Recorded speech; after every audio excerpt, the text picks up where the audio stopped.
Welcome to the YouTube channel, Contact Center Knowledge Hub, your one-stop solution for expert guidance, best practices, and actionable knowledge in the world of contact centers.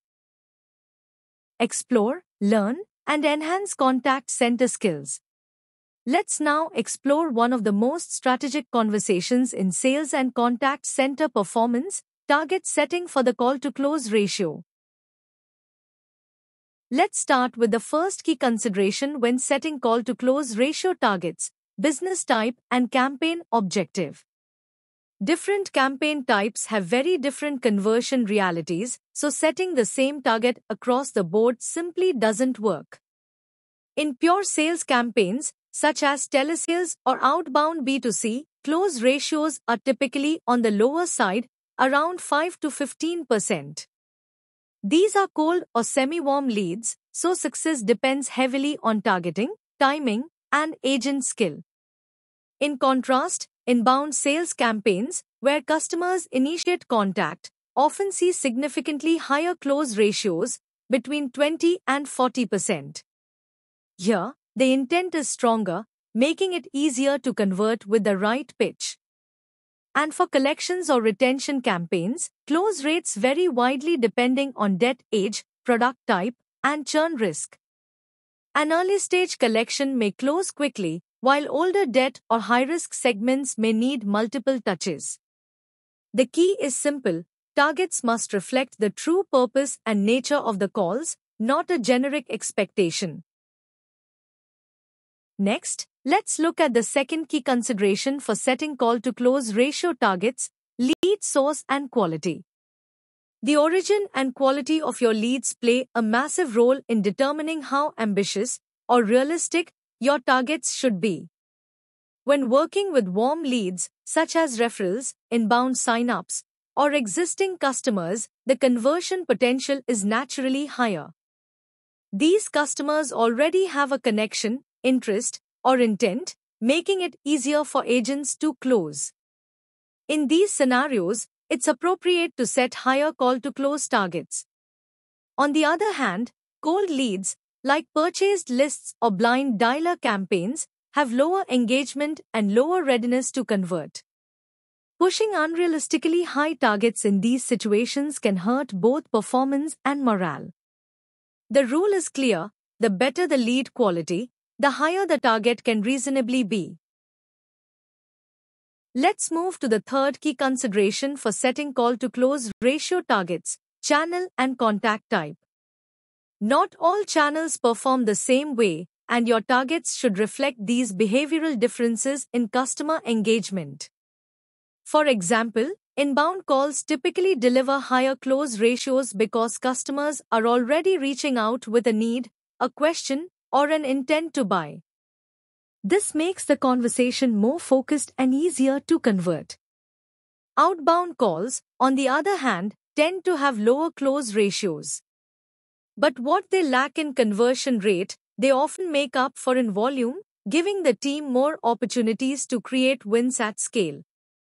And when it comes to channel mix, whether it's voice, chat, or social, each comes with different customer behaviors and conversion patterns.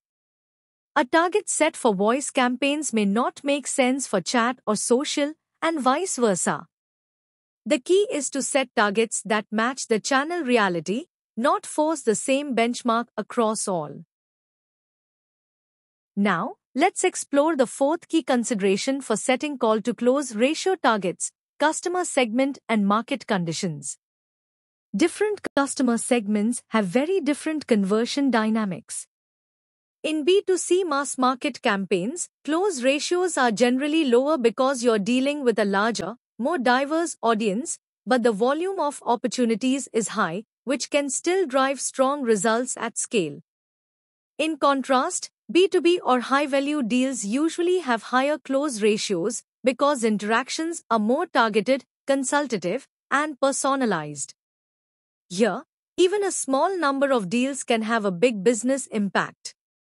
And of course, market conditions matter.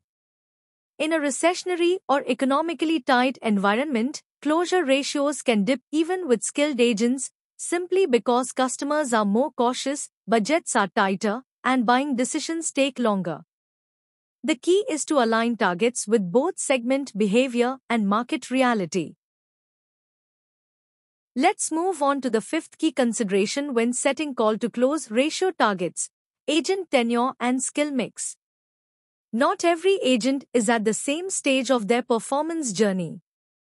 New agents need time to ramp up, to build confidence, sharpen product knowledge, and master objection handling. Naturally, their initial close ratios will be lower as they progress through the learning curve. On the other hand, experienced agents with proven skills and a strong grasp of the customer journey often sustain higher close ratios over time. They've built their rhythm, confidence, and persuasive style. That's why targets should be tiered by tenure and skill level. Setting the same number for everyone doesn't drive performance, it risks discouraging new agents and under-challenging top performers. Now, let's explore the sixth key consideration for setting call-to-close ratio targets: product complexity and offer attractiveness. The nature of the product itself plays a huge role in determining realistic conversion targets. When you're dealing with simple, easy-to-explain, low-risk products like basic subscriptions or upgrades, the closure potential is naturally higher. These are quick decisions for customers, often impulse-driven or low-friction. But with more complex or high-investment products, such as loans, insurance, or B2B solutions, close ratios are typically lower. These deals require longer conversations, multiple decision points, and greater trust building. The flip side: each successful closure carries higher revenue and value. That's why target setting must reflect both the complexity of the offer and the value of each conversion. Let's move to the seventh key consideration for setting call-to-close ratio targets: compliance and regulations. In highly regulated industries such as finance, telecom, or healthcare, disclosure requirements and strict guidelines can directly shape how agents engage with customers. These legal obligations may slow down conversations, limit certain sales tactics, or require additional steps before a closure can happen. This doesn't mean performance can't be strong, it simply means targets must reflect the compliance reality. Setting unrealistic numbers in a tightly regulated environment can frustrate agents, distort behaviors, and ultimately hurt both performance and compliance posture. The key is balance, ensuring targets stretch performance but remain achievable within legal guardrails. Let's talk about the eighth key consideration for setting call-to-close ratio targets: incentive and compensation structures. Targets don't exist in isolation. They're directly influenced by what the incentive plan rewards. When incentive structures are strong and aligned to actual closures, not just call attempts or activity volume, agents are naturally driven to focus on quality conversations that lead to real results. This helps sustain higher close ratios over time. But when incentives are weak or misaligned, the focus can shift to quantity over quality, with agents racing to make calls rather than meaningfully engage. Over time, that erodes both performance and motivation. The principle is simple: what gets rewarded gets repeated. Let's now look at the ninth key consideration when setting call-to-close ratio targets: industry benchmarks. Every campaign type has its own realistic performance range, and understanding those benchmarks is essential to setting targets that motivate rather than discourage. For example, in outbound cold calling, close ratios typically fall between 2% and 10%. In inbound telesales, where customer intent is higher, ratios can range from 20% to 40%.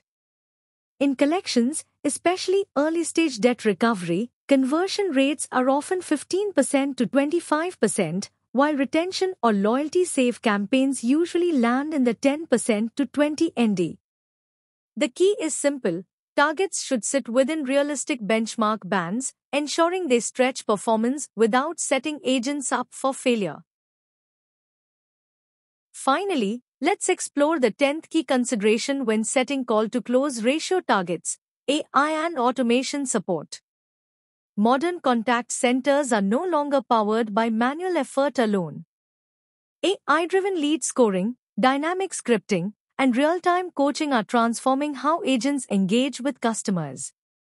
When used effectively, these tools can lift close ratios by 10 to 20%, creating smarter, faster, and more targeted conversations. But here's the important part: as automation tools mature and integrate more deeply into operations, target expectations should evolve too. What may be a stretch target today can become a new baseline tomorrow once AI is fully embedded. In short, AI raises the floor and the ceiling for performance. Let's wrap up with a clear and structured summary of the key factors to consider when setting call-to-close ratio targets in a contact center. Target setting isn't guesswork, it's a strategic decision shaped by multiple performance levers. Business type and call purpose, because different campaign types have different baseline conversion potentials. Lead source, customer segment, and channel. Warm inbound leads behave very differently from cold outbound lists. Agent tenure, skill mix, and incentive structures. Experienced, motivated agents can consistently outperform averages. Product complexity, compliance limits, and market conditions. More complex or regulated environments require realistic, data-informed targets. Industry benchmarks and AI maturity. As technology advances, expectations should evolve accordingly. Typical industry target ranges give us a solid foundation. Times cold outbound, 2% to 10%.